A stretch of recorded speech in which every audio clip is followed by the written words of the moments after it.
सुरैया और प्यार की जीत। एक अद्भुत कहानी, एक युग की मल्लिका सुरैया जमाल शेख, जिन्हें दुनिया केवल सुरैया के नाम से जानती है, भारतीय सिनेमा के स्वर्णिम युग की एक ऐसी शख्सियत थीं जिन्होंने अपनी अभिनय प्रतिभा और जादुई गायकी से लाखों दिलों पर राज किया। 1940 और 1950 के दशक में हिंदी सिनेमा में उनकी उपस्थिति किसी चमत्कार से कम नहीं थी। उनकी खूबसूरती, अदाकारी और गीतों की मिठास ने उन्हें मल्लिका ए हुस्न और मल्लिका ए तरन्नुम जैसे खिताब दिलाए। लेकिन उनकी जिंदगी का सबसे चर्चित पहलू उनकी फिल्मों से ज्यादा उनके प्रशंसकों की दीवानगी और उनकी अधूरी प्रेम कहानी रही। खास तौर पर 1948 में रिलीज हुई फिल्म प्यार की जीत ने सुरैया को उस मुकाम पर पहुंचा दिया जहां उनकी लोकप्रियता ने सामाजिक और व्यक्तिगत सीमाओं को भी लांघ दिया। यह कहानी उसी दौर की है जब सुरैया के घर के बाहर भीड़ जमा होती थी और उनकी एक झलक पाने के लिए लोग पागलपन की हद तक चले जाते थे। सुरैया का जन्म 15 जून 1929 को पंजाब के लाहौर, अब पाकिस्तान में, एक मुस्लिम परिवार में हुआ था। जब वे 1 साल की थीं, उनका परिवार मुंबई आकर बस गया। उनके मामा उस समय हिंदी सिनेमा के जाने माने खलनायक थे, जिसके चलते सुरैया का फिल्म इंडस्ट्री से रिश्ता बचपन से ही बन गया। 1937 में मात्र 8 साल की उम्र में सुरैया ने फिल्म उसने क्या सोचा में एक छोटी सी भूमिका निभाई। लेकिन उनकी असली पहचान तब बनी जब उन्होंने ऑल इंडिया रेडियो पर गाना शुरू किया। उनकी मखमली आवाज ने जल्द ही संगीत प्रेमियों का ध्यान खींचा। 1941 में 12 साल की उम्र में उन्होंने फिल्म ताजमहल में बतौर गायिका शुरुआत की। उनकी आवाज में एक ऐसी कशिश थी कि संगीत निर्देशक नौशाद ने उन्हें अपनी कई फिल्मों में गाने का मौका दिया। 1940 के दशक की शुरुआत में सुरैया ने बतौर अभिनेत्री भी काम शुरू किया। फिल्में जैसे इशारा 1943 और अनमोल घड़ी 1946 ने उन्हें एक उभरती हुई सितारा बनाया। लेकिन उनकी असली कामयाबी 1948 में आई फिल्म प्यार की जीत के साथ मिली। इस फिल्म ने न केवल उनकी अभिनय प्रतिभा को स्थापित किया, बल्कि उनके गायन को भी एक नई ऊंचाई दी। फिल्म के गाने जैसे तेरे नैनों ने चोरी किया और ओ दूर जाने वाले आज भी संगीत प्रेमियों के बीच लोकप्रिय हैं। प्यार की जीत और दीवानगी की शुरुआत। प्यार की जीत एक रोमांटिक ड्रामा थी जिसका निर्देशन ओ.पी. दत्ता ने किया था। फिल्म में सुरैया के साथ रहमान और राज मेहता जैसे अभिनेता थे। कहानी साधारण प्रेम कहानी थी, लेकिन सुरैया की मासूमियत, उनकी गायकी और स्क्रीन पर उनकी मौजूदगी ने इसे दर्शकों के दिलों में बिठा दिया। फिल्म की रिलीज के बाद सुरैया की लोकप्रियता आसमान छूने लगी। उनके घर के बाहर प्रशंसकों की भीड़ जमा होने लगी। बताया जाता है कि मुंबई के मरीन ड्राइव पर स्थित इतने लोग इकट्ठे होते थे कि ट्रैफिक जाम हो जाता था। हालात इस कदर बिगड़ गए कि पुलिस को हस्तक्षेप करना पड़ा। एक इंस्पेक्टर और 4 कांस्टेबल को तैनात करना पड़ा भीड़ को नियंत्रित करने के लिए। यह दीवानगी केवल उनकी खूबसूरती या गायकी तक सीमित नहीं थी। सुरैया की सादगी और उनकी स्क्रीन पर नजर आने वाली मासूमियत ने उन्हें दर्शकों के लिए एक आदर्श बना दिया। लोग उन्हें न केवल अभिनेत्री के रूप में देखते थे, बल्कि अपनी भावनाओं का केंद्र मानते थे। उनके प्रशंसक उन्हें पत्र, फूल और उपहार भेजा करते थे, लेकिन कुछ की दीवानगी सामान्य सीमा से परे थी।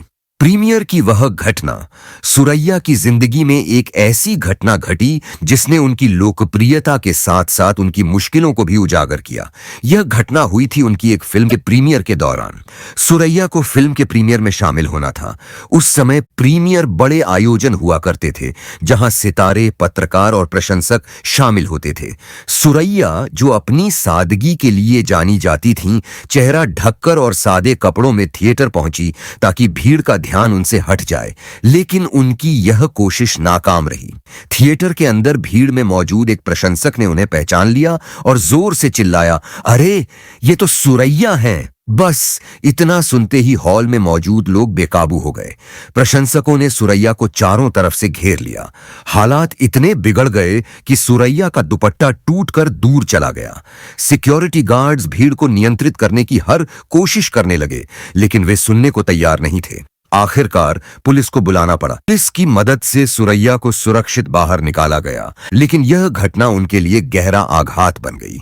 इस घटना के बाद सुरैया ने सार्वजनिक स्थानों पर जाना लगभग बंद कर दिया। उन्होंने फिल्मों के प्रीमियर में भी हिस्सा लेना बंद कर दिया। यह उनके लिए बड़ा निर्णय था क्योंकि उस समय सितारों के लिए प्रीमियर में जाना लोकप्रियता की झलक माना जाता था।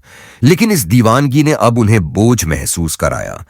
एक दोपहर सुरैया के घर पर एक पूरी बारात सज धज कर पहुंच गई। दूल्हा सेहरा बांधे हुए था और बारातियों के पास गहनों व कपड़ों से भरी थालियां थीं। जब परिवार ने दरवाजा खोला, उन्होंने हैरानी से पूछा, आप कौन हैं? जवाब मिला, मैं दूल्हा। फैमिली ने पूछा, दुल्हन कौन? उस शख्स ने तपाक से कहा, सुरैया जबीन दुल्हन है, बारात जालंधर से आई है। यह सुनकर परिवार स्तब्ध रह गया। वह शख्स और उसके साथी घर में घुसने की कोशिश करने लगे। सुरैया डर के मारे बेडरूम में बंद हो गईं और रोने लगीं। पुलिस बुलानी पड़ी, तब जाकर मामला शांत हुआ। इस्मत चुगताई ने लिखा कि इस बारात में लगभग 2 लाख मूल्य के गहने और कई महंगे कपड़े लाए गए थे। उस समय की यह बड़ी रकम, जिसने उस शख्स की दीवानगी और दावे की गंभीरता को दर्शाया। 1948 में फिल्म विद्या की शूटिंग के दौरान सुरैया और देव आनंद की मुलाकात हुई। दोनों के बीच दोस्ती ने जल्दी ही प्यार का रूप ले लिया। वह समय था जब देव आनंद एक उभरते हुए अभिनेता थे, जबकि सुरैया पहले से स्थापित थीं। उन्होंने साथ काम किया जीत, शायर, अफसाना और 2 सितारे जैसी फिल्मों में। उनकी ऑन स्क्रीन केमिस्ट्री को दर्शकों ने खूब सराहा तथा ऑफ स्क्रीन प्रेम कहानी चर्चा का विषय बन गई। लेकिन सामाजिक और धार्मिक बंधनों ने इस प्रेम कहानी को अधूरा छोड़ा। सुरैया के परिवार, विशेषकर उनकी मां और दादी, देव आनंद के हिंदू होने के कारण इस रिश्ता का विरोध किया। दबाव इतना बढ़ गया कि सुरैया को अपना प्यार त्यागना पड़ा। 1951 में यह रिश्ता टूट गया। बाद में देव आनंद ने अपनी आत्मकथा रोमांसिंग विद लाइफ में लिखा कि सुरैया उनका पहला और सबसे गहरा प्यार थी।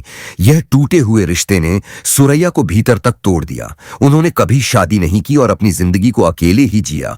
दूसरी ओर देव आनंद ने 1954 में अभिनेत्री कल्पना कार्तिक से शादी कर ली और अपने जीवन में आगे बढ़ गए। लेकिन सुरैया के लिए यह अधूरी प्रेम कहानी एक खालीपन बन गई जो कभी भरी नहीं।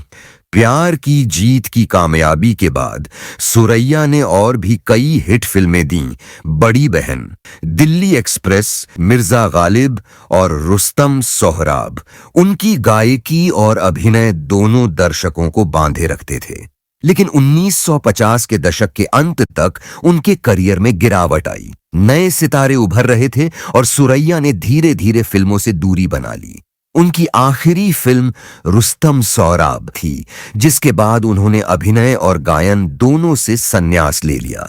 उनके अंतिम वर्ष अकेलेपन में बीते।